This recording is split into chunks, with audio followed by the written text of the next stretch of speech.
On revient de vacances, hein, il faut Oui, dire. c'est Jean-Max Méjean et Hugo Davusoglu. Jean-Max Méjean et Hugo Davusoglu pour le cinéma, et on va vous parler d'un livre qui va bientôt sortir et que l'on a commis. Il sort le 2 octobre. Voilà. C'est un livre que c'était ton initiative d'ailleurs. Ah bah oui, c'est puisque c'est moi qui le dirige. Et alors, entre-temps, on a... Enfin, comment dire? Il y a Shiva Fouladi qui avait émis l'idée d'y participer. Et puis, finalement, elle est devenue, comme toi, sur Keshish, on pourrait dire co-directrice. Voilà. Alors, nous sommes 7 sur le coup. Et en l'occurrence, le travail, ça porte sur Xavier Dolan. Voilà. Le titre, c'est Xavier Dolan, la folie des passions.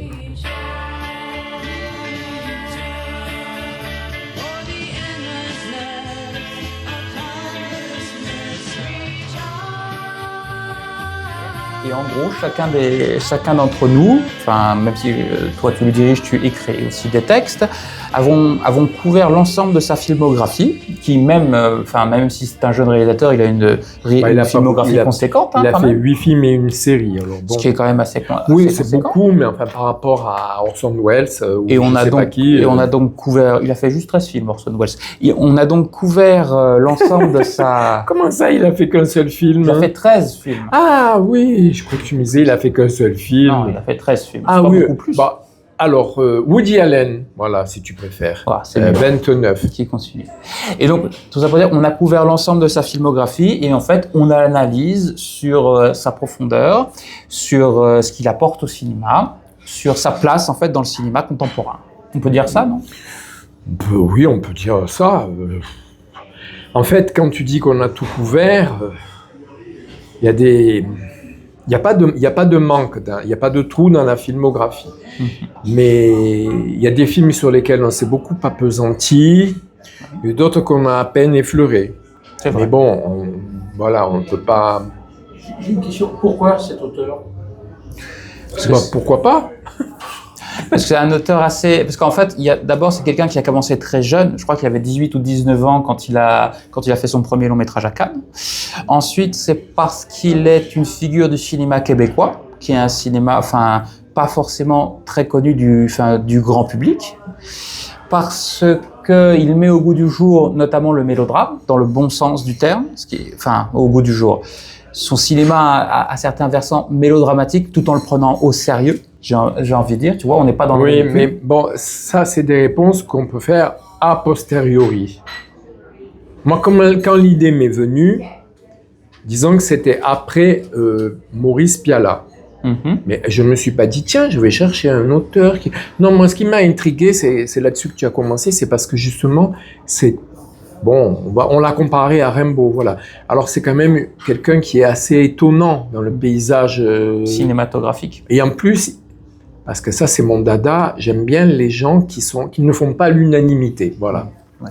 On peut pas dire que Pialat fasse l'unanimité. On peut pas dire que Fellini. On peut pas dire Abdelatif Kechiche. Alors, voilà. Après, donc, les arguments que tu donnes, oui, effectivement. Mais même, on pourrait en donner plus parce que, moi, il y a quelque chose aussi. Alors, quand on l'a commencé, il n'avait pas encore pris la décision de quitter le cinéma, hein. Mais en fait, il est revenu là-dessus. Voilà, maintenant. Et alors, en fait, je sais quelque chose de nouveau.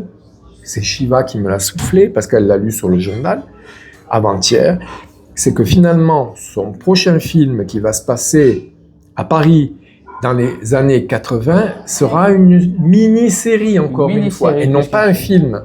Donc, à mon avis, il n'a pas eu les budgets, ou alors il s'est dit, tiens, je vais faire un peu comme pour Laurier-Gauvreau, une mini-série, parce qu'on trouve toujours un support, par exemple, si c'est Netflix ou je sais pas qui, je n'en sais rien. Peut-être aussi que c'est une manière de se renouveler, parce que aussi la particularité de Dolan, c'est qu'il a été assez productif, justement. Il y en a qui mettent plusieurs années à faire un film, lui assez régulièrement, tous les 2-3 ans, je pense, depuis qu'il avait fait... ouais, à peu près. Par rapport à sa mère, son premier film, il a fait un long métrage. Et donc, le fait de varier les formats est aussi intéressant. Et ce qui est intéressant par rapport à... Il avait 23 ans. Hein. Il avait 23 ans? Moi, je me rappelais qu'il était plus jeune, il me semble. Je ne sais plus exactement. Ah non, il avait 20 ans. Il avait 19 ou 20 ans. Oui, oui. Enfin, le temps qu'il le réalise, qu'il aille à Cannes et voilà. tout. Et ce qui est intéressant aussi avec Dolan, c'est aussi ce mélange culturel. C'est-à-dire que dans son cinéma, il y a du cinéma. C'est un cinéma qui est assez maniéré. On retrouve le côté mélodrame flamboyant de Sœur, qu'on retrouve aussi du Wong Kar-wai, mais on trouve aussi la littérature, l'amour de la littérature, l'amour du théâtre, et on retrouve aussi un amour de la culture populaire, notamment par le biais de la musique. On peut avoir de la musique d'Oasis et ainsi de suite. Et tout ça mélangé forme un tout à la fois hétérogène mais cohérent. Ça tient, la mélasse tient en fait dans le cinéma de Dolan. Et ça, c'est pas forcément commun. Souvent, quand on fait ce genre de mélange, ça tient pas, moi je trouve. Mais chez lui, ça tient. Et analyser pourquoi ça tient et pourquoi il le fait, je trouve que c'est intéressant. Est-ce que pour un auteur comme Dolan, en fin de compte, il y a une si grande différence entre la télévision et le cinéma? Est-ce qu'il y a une différence entre la télévision et le cinéma? Ah oui, entre les mini-séries, quand on parle de mini-séries, voilà. Bah, les mini-séries, il n'en a pas fait beaucoup. C'est vrai que sa série, c'est d'ailleurs Tucci ça sera une deuxième qui l'analyse, sa série évoque forcément ses films. Ça, clairement.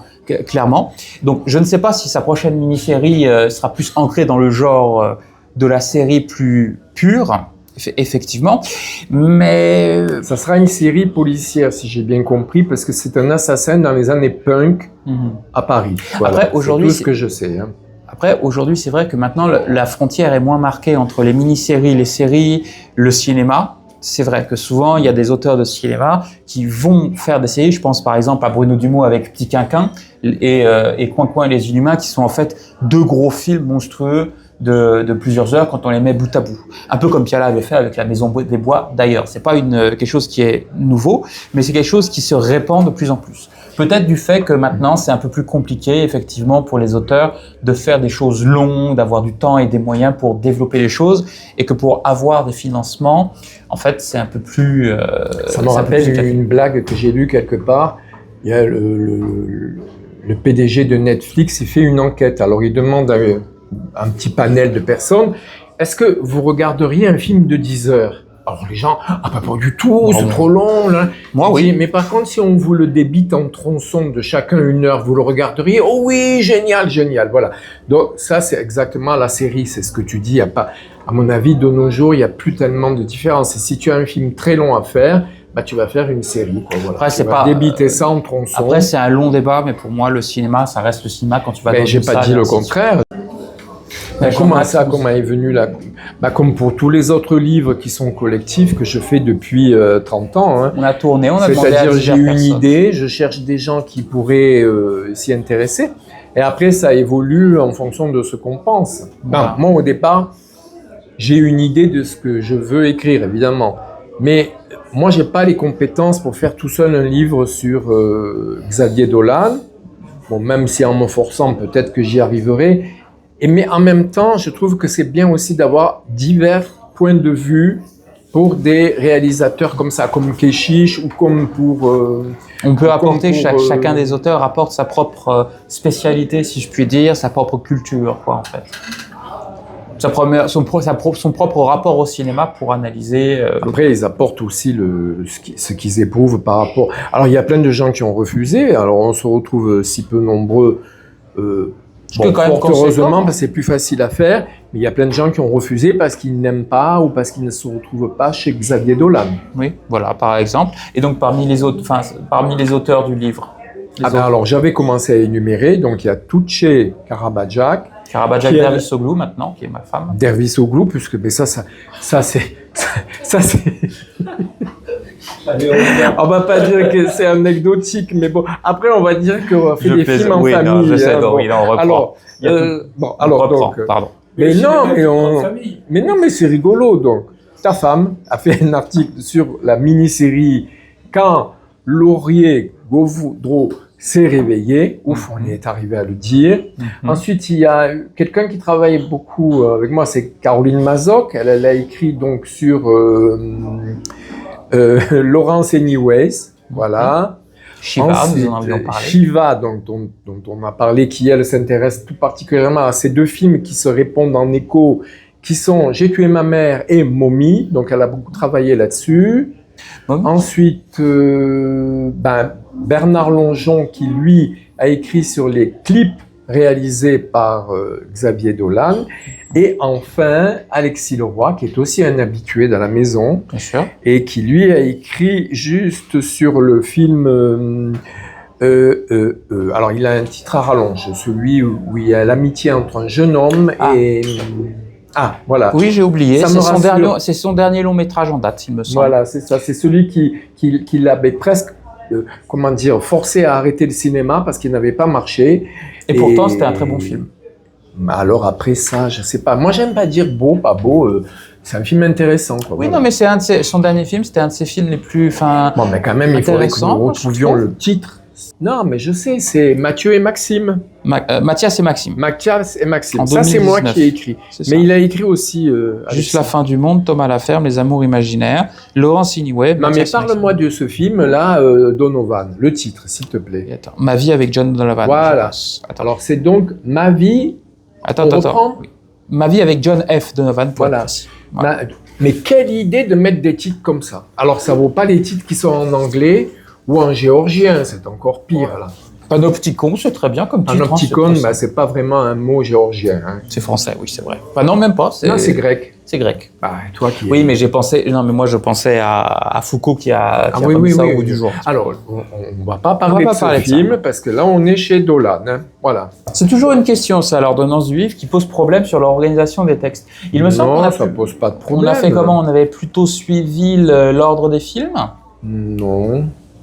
Ça s'est fait assez naturellement, en fait. Il n'y a pas un ordonnancement particulier. Bah C'est, si, il y a quand même un plan, mais... Oui, mais c'est-à-dire que, en fait, le livre n'est pas à lire du début à la fin comme on veut. On pourrait le prendre par film ou par auteur. On peut Oui. l'ouvrir au Mais c'est milieu pas de la non fin plus ou un pas. glossaire. Il n'y a pas tel film, puis après tel film. Non. Il y a quand même un... Ben, toi, tu as écrit un article qui est assez thématique sur le langage dolanien. C'est ça. Là où tu es obligé d'aborder tous les autres films, enfin une grande partie des films. Après, il y a des gens qui se sont, comme Caroline, qui se sont plus focalisés sur un film en particulier. En fait, le livre est plus organisé par thèmes, les thèmes qui sont contenus dans les titres, dans les titres Oui, plus ou oui. moins. Et donc, c'est une invite à lire, pas forcément tout en entier, mais en tout cas, les thèmes qui intéressent ceux qui voudraient découvrir Xavier Dolan. Et en fait, quelque part, Il n'y a pas que des analyses thématiques. Non, il n'y a pas aussi que des des analyses films à thématiques. films. Enfin, écoutez, vous l'achetez, vous le découvrirez. Voilà. c'est plutôt pulsionnel, j'ai envie de dire, parce que c'est surtout La pulsionnel. pulsion, moi, j'aime pas.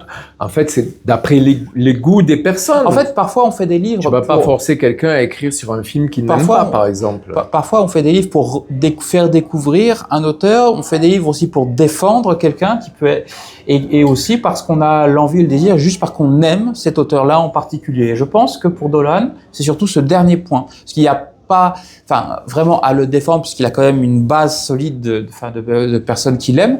Il n'est pas quelqu'un qui défraie la chronique, c'est-à-dire qui est remis en question, je pense, dans son talent. Non, pas Donc c'est vraiment, vraiment parce mais qu'on bon. aime Il n'a pas son que cinéma. des supporters non plus. Hein. Il n'a pas que des supporters, mais il a des supporters. Il n'y aura pas de problème à faire de nouveaux films quand il le voudra, je pense, tout de même. Ouais, mais il avait beaucoup souffert du fait que ces deux derniers films avaient très peu marché, au fait. Hein, parce qu'il ne faut pas oublier quand même que le cinéma, c'est aussi une question d'argent. Oui. Et que là, il raconte même que son père a dû lui prêter de l'argent après Mathias et Maxime. Parce que c'est les deux derniers, là, Donovan aussi, John F. n'ont pas Donovan marché. et Mathias et Maxime.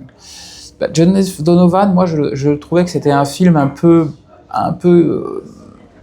mal dosé, quelque part, qui était ou trop long ou trop court par rapport à ce C'est qu'il un voulait peu faire. téléfilm, mais bon, c'est pas inintéressant. Après, son dernier film, il était parfaitement équilibré, en revanche. Mais en fait, pour revenir à la première question qu'avait posée Alain, ou la deuxième, je ne sais plus, pour quelle motivation... Alors, il y en a une autre, mais alors, j'aime pas l'aborder parce que du coup, je me mets un peu en valeur, mais disons que j'en ai écrit tellement des livres, mais à chaque fois, moi, je m'intéresse, bon, si on prend Abdelatif Kechiche, si on prend Maurice Pialat, je m'intéresse aux gens, aux réalisateurs qui sont un peu malmenés, pas à ceux qui sont hyper glamour, que tout le monde adule, etc.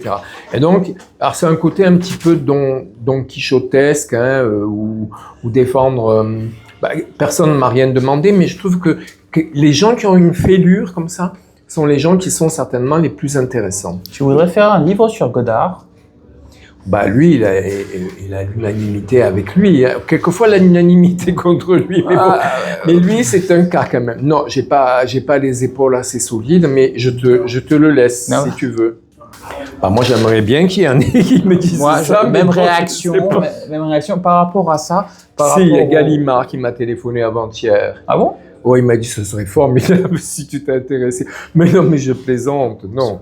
Non, en général, les maisons d'édition ne sont pas spécialement demandeuses de films sur le site, Je galère, moi, pour trouver des éditeurs. C'est pas évident pour en trouver, donc c'est plutôt nous qui oui. nous prostituons pour les démarcher. Ah bah, prostituée, tu as un bien grand mot. Non, non, je ne me prostitue pas. Alors là, non, j'emploierai pas ce mot prostituée. Non, je cherche des éditeurs. Voilà. Tu cherches à les acheter. Non, mais j'ai pas envie de me prostituer non plus. Hein. Le prochain bouquin, c'est quoi? Le prochain quoi? Le prochain livre. Ah, collectif? Bah, il y a l'Antiquité à l'écran, mais ça, alors, c'est un gros morceau. 1 million de signes. 29 collaborateurs. 1 million de signes. Donc des pointures. Hein. Donc Et ça Claude fait Aziza, combien de Hervé. pages à peu près Hein? Ça fait combien de pages à peu près? 1 million de signes. Ça fera dans les 500 pages. Ouais, quand même. Hein. Ça dépend de la taille de la police. Hein. C'est comme l'opéra on avait fait. Non, l'opéra, il n'a pas 1 million, il a 400 000. D'accord. L'opéra, c'est quoi? C'est 270 pages. C'est plutôt 3. Oui, c'est ça. Oui, Avec les. Alors, attention. Alors, là, c'est très important. C'est le professeur. Parce que moi, je parle effectivement, et c'est une très bonne question, de l'Antiquité à l'écran. Or, grâce ou à cause de certaines personnes qui sont entrées dans ce projet, il y a quand même quelque chose qui s'est passé, c'est que on a tiré un peu trop vers le péplum. Ah bon, moi, ça pas... Mais non, c'était fatal, mais pas que ça. Je veux dire qu'on peut parler de l'Antiquité à travers les films. Alors, par exemple, Le Mépris de Jean-Luc Godard qui traite de l'Antiquité, tu vas pas me dire que c'est un péplum quand même. Alors voilà, on a fait peut-être la part trop belle, il y a peut-être... allez, 3/4 du livre qui parlera de péplum. Ah bah c'est et quand même le genre un quart qui va parler de choses qui sont plus proches de l'Antiquité, mais qui n'ont rien à voir avec le péplum. Par exemple, Fellini Roma, c'est un film sur l'Antiquité, sur justement l'aspect mythique, la mémoire d'une ville, la romanité. Ben, c'est pas un péplum. Ce qui est Voilà, bien. est-ce que je me suis bien fait comprendre? Donc Le le titre, c'est l'Antiquité à l'écran. ce qui est intéressant Non, aussi pas le péplum. avec l'Antiquité, ce qui est intéressant, c'est que comme c'est une période très lointaine, je me rappelle, j'avais eu un prof à la fac qui nous disait, ce qui nous reste de l'Antiquité, en fait, c'est comme si dans 2 millénaires et plus, tout ce qu'on retrouvait de notre époque, c'était les magazines Vogue. Et à partir de ça, on essayait de reconstituer la manière dont on vivait. Ce qu'il voulait dire par là, c'est qu'il y a plein de trous. On n'a que l'écume, quoi. C'est ça, oui. voilà, il nous reste que très peu de choses. Ah, ça va faire plaisir aux chercheurs. Moi, c'était un professeur de cinéma qui m'avait dit ça. Moi, Oui, je dis pas. Non, mais ce que je voulais Ah, dire par là, c'est que difficile de par rendre rapport au compte. cinéma. Oui, j'ai compris, mais parce que c'est difficile de rendre compte de l'Antiquité. Mais ce que je veux dire, cinéma. c'est que par rapport au cinéma, comme dans l'Antiquité, il y a plein de trous, de choses que l'on ignore aussi par ailleurs, c'est aussi une place pour l'imagination et de se réapproprier l'époque d'une certaine manière. C'est plus propice, on va dire. Après, il y a plus, comme il y a, par exemple, je ne sais pas moi, il y a le cinéma, il y a plusieurs cinémas. Eh bien, il y a l'Antiquité, mais il y a plusieurs Antiquités. Et nous, on a essayé dans le livre, enfin, je n'y suis pas arrivé complètement, mais à parler aussi de pas seulement cette Antiquité occidentale qui nous intéresse, qui est gréco-romaine, mais il y a toutes les autres Antiquités. Il parle, bon, l'Égypte évidemment, mais peut y avoir aussi l'Antiquité en Chine, très importante aussi. Mais alors là, c'est pas 700 pages qu'il aura ou 900 pages. C'est le double. Ça va être l'encyclopédie universaliste, quoi. Faut donc à un moment donné qu'on essaye de saisir, borner les choses. Voilà, de définir ce dont on veut parler, sinon ça n'en finit plus. Hein. Moi, quand j'ai fait mon texte aussi sur Mégalopolis de Coppola, je montrais aussi l'imaginaire de l'Antiquité, comment on peut réutiliser l'imaginaire de l'Antiquité pour faire un film futuriste, plus ou moins. C'est très souvent le cas dans la science-fiction. Aussi, oui. Alors, est-ce qu'il est futuriste ou est-ce qu'il est passéiste, ce film ? Justement, ce qui montre, c'est que le futur, c'est le passé qui se répète. Voilà, c'est ça. Mais en fait, c'est ce qui est en train de se passer actuellement. Et ça correspond... que l'Antiquité, surtout romaine, fascine de plus en plus, par exemple, les gens de la Silicon Valley, qui reprennent... Et moi, je vois une sorte de fascisation de la société, parce qu'ils reprennent les termes d'impérator, les termes de... parce que ça n'a pas la même définition, par exemple, ce que c'est que la République romaine et la nôtre, voilà. Oui. Donc tout ça est réactualisé. Pour aller où, ça, je ne sais pas. Comme les oligarques aussi. Les oligarques.